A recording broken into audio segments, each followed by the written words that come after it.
in writing this book, I really dug deep and asked myself, what are the 7 keys to building relationships that make forums that much more powerful than other relationships in our lives? And then how can we take those keys and transfer them to other places so people can benefit elsewhere?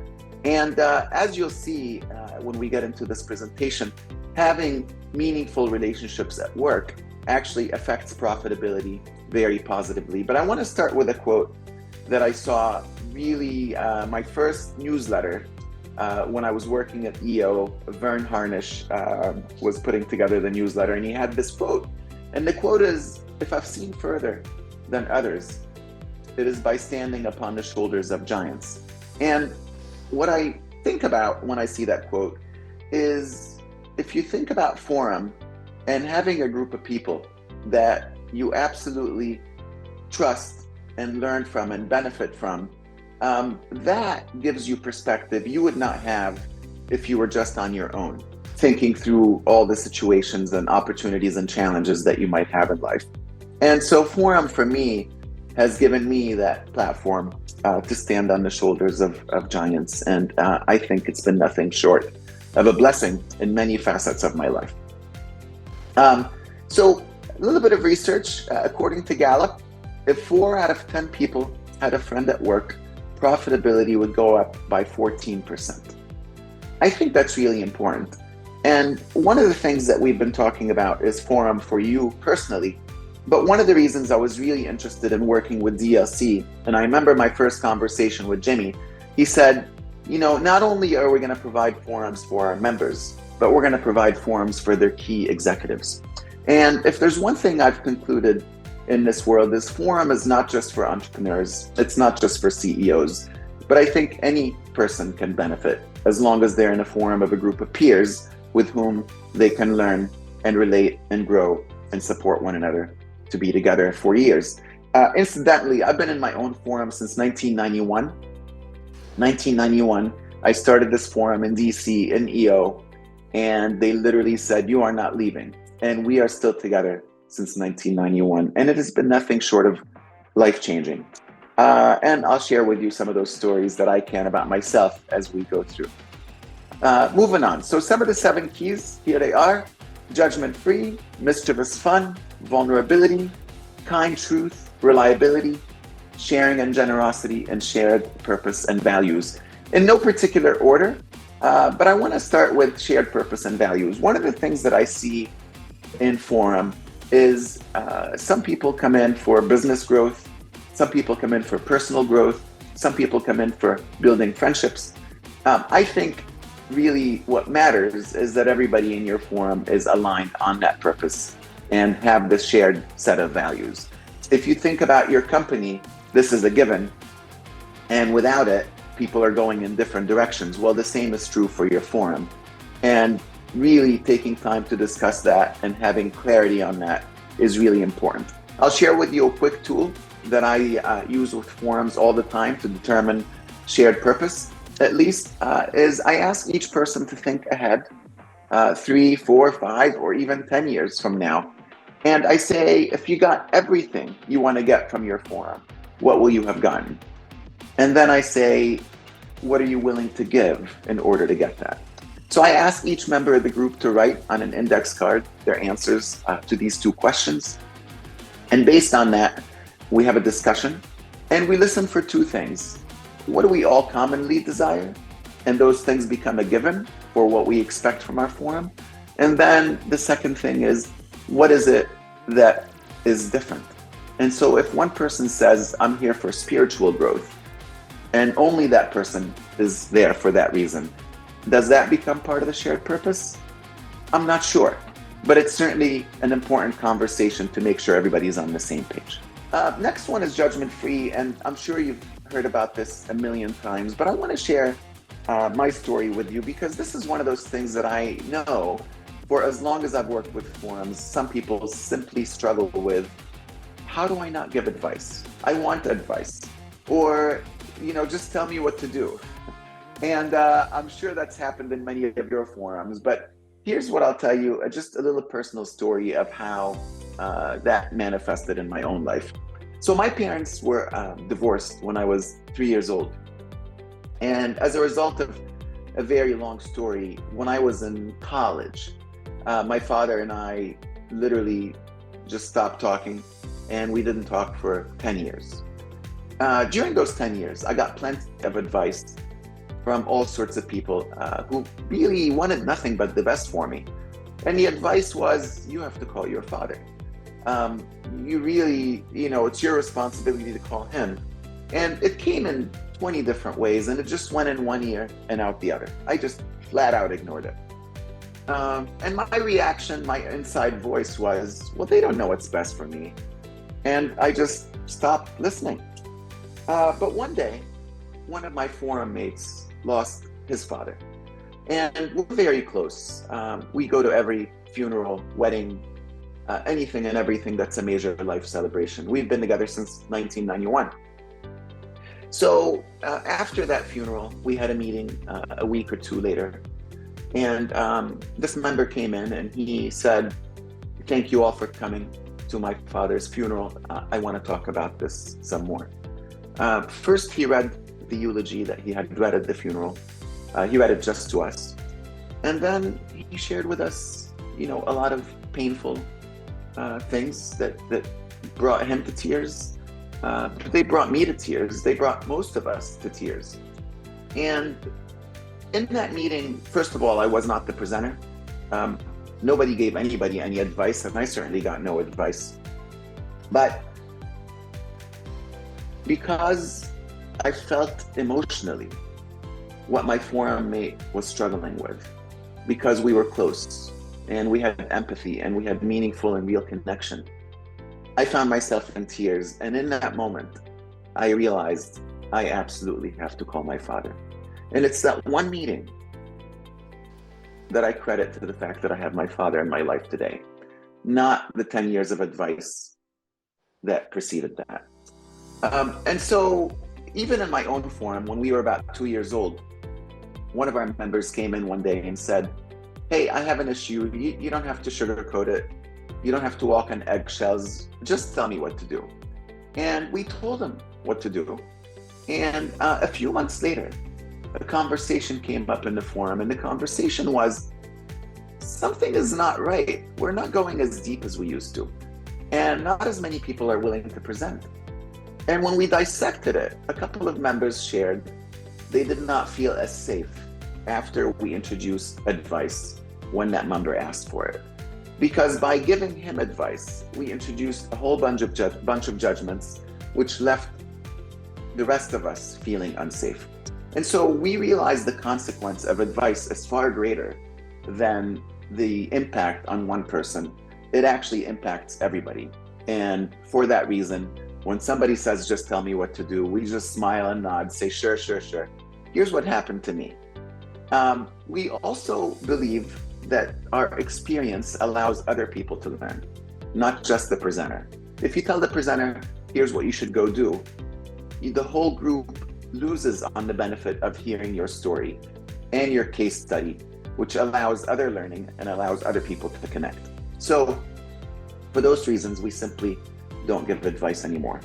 The last thing I will tell you, and I've been preaching this for 31 years, I didn't make it up, learned it from YPO. But the last thing I'll tell you is about 4 years ago, Harvard Business Review came out with an article, and it said, when advice is given and it is not taken, the relationship suffers. So think of any relationship in your life where perhaps you insisted on telling someone what to do. And perhaps they said, don't tell me what to do. That is a moment of stress and perhaps a costly moment for the relationship. Next thing is reliability. And what I've seen as one of the key factors as to what makes for a good forum versus a forum that struggles, it is, can I rely upon my members to show up? Physically show up, mentally show up, emotionally show up. And so you all know very well how busy you are, each and every one of you, and how much your time is at a premium. And when you have a forum of just 8 members, and one person doesn't show up, and another person tries to change the meeting time, and one person is late, and one person leaves early, before you know it, reliability is out the window. And if I can't count on you to be there for me physically, mentally, emotionally, I start to say, can I count on this person at all? And without that reliability, it really falls apart. And that's how a lot of groups have fallen apart that I've seen over the years. And so what goes hand in hand with that is commitment and having clarity about what the commitment expectations are. And I don't care what your expectations are for your commitment in your own forum. I do care that every one of you has the same expectation of what the members expect of one another. And without that, things are fuzzy and things fall apart. Moving on, one of my favorite keys, and I, when I started writing this, I just couldn't stop laughing and having fun about it. It's what I call mischievous fun. And so one of the things we're going to talk about soon is vulnerability, and we've all understood the benefit of vulnerability, but we'll certainly get into that. But one of the things I've seen in some of the best forums out there is they have what I call a full spectrum relationship. They can be deep with one another and be vulnerable and share their deepest, darkest secrets, but they also can have real fun with each other. And they know each other on every end of that spectrum. And so you go on a retreat and you do nothing but forum work, I think you miss something. My own forum felt like we missed something. But to do a retreat where we just have fun, we also feel like we really missed something. But to have a combination of both, we get to really enjoy each other and get to know each other in different facets, not just the vulnerable side of us. I also find that mischievous fun is a great way to break the ice very quickly. And I'll share with you a little story. I was on the train from New Jersey coming back to DC a few years ago. And I had a long day. I was a little tired.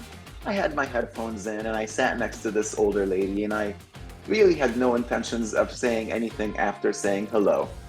And soon enough, she starts peeling this orange, and it just smelled so good. And it reminded me of my grandmother, who would always peel oranges, and she would peel them in this beautiful flower-like fashion, and it was just something to see. So anyway, I look at this lady and I go, wow, that smells lovely. And she goes, would you like some? And I said, thank you very much, I'm good, but you just took me back. And so she looks at me and she goes, well, where are you from? I said, I'm from Egypt. She goes, well, do you believe in Jesus Christ? And I looked at her very seriously and I said, I am Jesus Christ. So she started to laugh.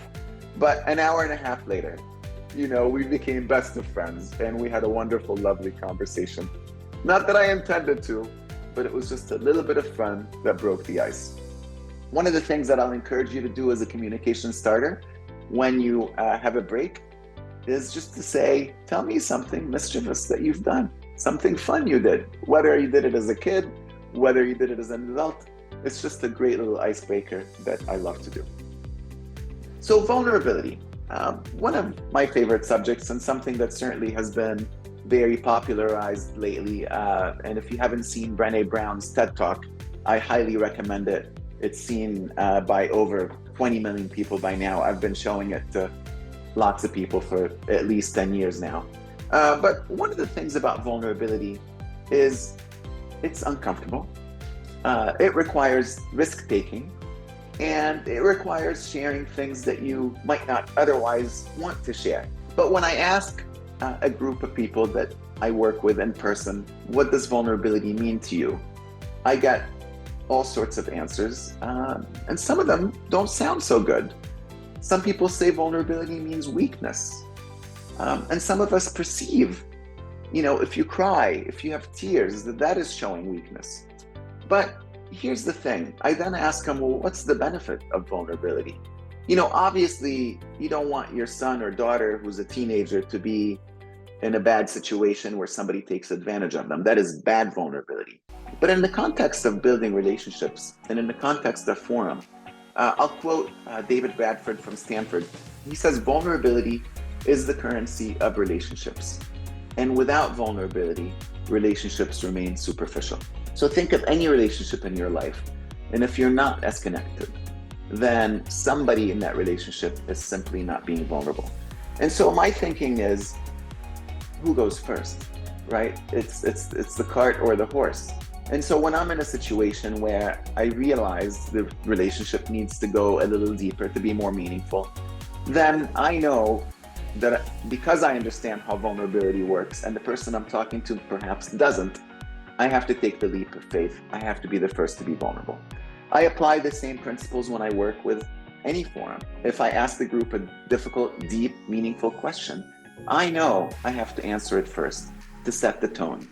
Along those lines, emotional intelligence tells us that emotion is contagious.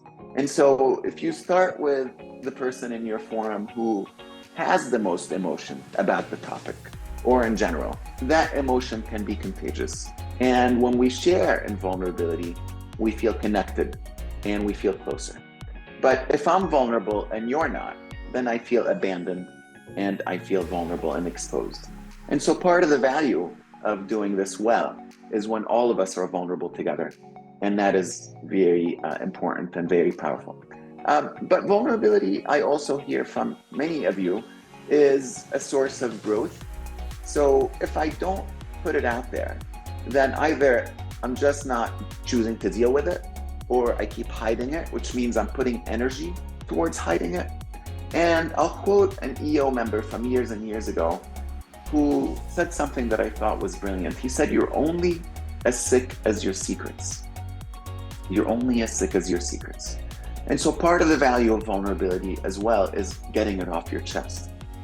And having a peer group, having a forum where you can do that in a safe space is an absolute gift. Next is kind truth. You might have heard language called clearing the air. I like to call it kind truth because it's about being kind and communicating something uncomfortable. So too often when something happens where one person is upset by another, the person who's upset chooses to say nothing because we don't want to upset the apple cart, because we don't want to hurt somebody's feelings. And we call that conflict avoidance. That's my nature. But through my work in this space and my work with YPO in particular, I learned that, saying nothing, in fact, I'll quote the Dalai Lama, holding anger and saying or doing nothing about it is like drinking poison and hoping the other person will die. And so, by contrast, some people are more like bulls in the china shop. They don't care how they say it. If you upset them, they're going to say it, and they might say it in a way that feels like an attack. And that doesn't go over well either. So kind truth is the art of how do I say it? Honestly, respectfully, concisely, with kindness. Because the outcome that I'm seeking is improving my relationship with you. And whatever happened that has got me upset is in my way unless I bring it up. I'll share a story with you. Years ago, I was working with a spouse forum, and they had been together for 10 years, and they had never had one of these uncomfortable conversations. I introduced the concept, and one of the ladies looked at another one, and she said, "I'm not clean with you," and she started to cry. And she said, 10 years ago, when I shared my lifeline with you all, I shared that when I was 16, I had an abortion, and my mother disowned me. And she looks at this other woman and she says, "And you looked horrified, and you have judged me for it ever since." And she's in tears. The other woman also starts to cry, and she says, "I love you. I wasn't horrified that you had an abortion. I was horrified that your mother disowned you." So just a facial expression, misinterpreted, left this woman with all this baggage and tension for 10 years about this other member of her forum. Do you think that affected how she showed up and her ability to be open and honest in that group? Do you think that impacted other people in the group? And here's what's crazy. It was just a facial expression. Imagine how much we screw up when we do speak. And so to hold things in when somebody has said something or done something that bothers us is really not helpful for building the relationship and having a healthy communication that's open. Next concept is sharing and generosity. I know that this is one that's very, every time I go to India, I feel like everybody there is very sharing and generous. But I want to speak to that from a couple of perspectives. Sharing and generosity is not just about dinner and money. It's also about kinds of, acts of kindness. It's about generosity of spirit. It's generosity of sharing. It's being available. It's generosity of your time. And while some of us do this naturally and some of us don't, what I've learned over the years is being generous actually is an act of love. Being generous actually says, I care about you and I want to do something nice for you. And that can only strengthen a relationship. It can only help us in generating more generosity, as it were. I know some people that are considered very cheap by others in my sphere. But in being generous with those people, I've noticed that they're very generous with me. It becomes contagious and it becomes an uplifting way to deal with one another. One of the things that I would share with you, I have a video that is not going to work. We already know we've had technical challenges, but I'll just share a little story with you. A few years ago, I had an opportunity to work with an organization called Haiti. It's about, they do work in Haiti, Hope for Haiti. And as you know, Haiti is probably, if not the poorest country in the Western Hemisphere. And I go to work with this board of directors and I hear stories about poverty in Haiti, and I'm just completely blown away by how bad it is. And I had really not recognized how bad it was until that moment. So at the beginning of the retreat, I say to the board of directors, you know what, I've decided I'm not going to take your money. I would rather donate it to the good causes of the work you're doing in Haiti. So the next morning, they came back and they said, we want to thank you for your generous donation. And to thank you, we're going to have a mobile medical clinic in your honor, and we're going to record the video and we're going to send it to you. So everybody was in tears, myself included. And it was one of those things where I felt like, wow, one little act of generosity and it impacted a couple of hundred people with medical attention that otherwise would not have happened. So last thing I'll leave you with before we go to Q&A is, before the pandemic started, a little company by the name of Google, you might have heard of it, called me and said, we want to create forums for underrepresented minorities at Google. And we started 12 groups over the last 3 years. And it has been absolutely magical and transformative, just the way you know it. And I share that with you for one simple reason. If I have conveyed anything to you today, hopefully, it is my love and passion for Forum, because I believe how powerful and how life-changing it can be, because I know how life-changing it has been for me personally. And my goal is to create forums for 1 billion people by 2053. And to do that, not only do we need every entrepreneur and CEO to be in a forum, we need all your employees to be in a forum. Thank you. I see your hands. Thank you so much. So I will stop there and let's open it up for questions.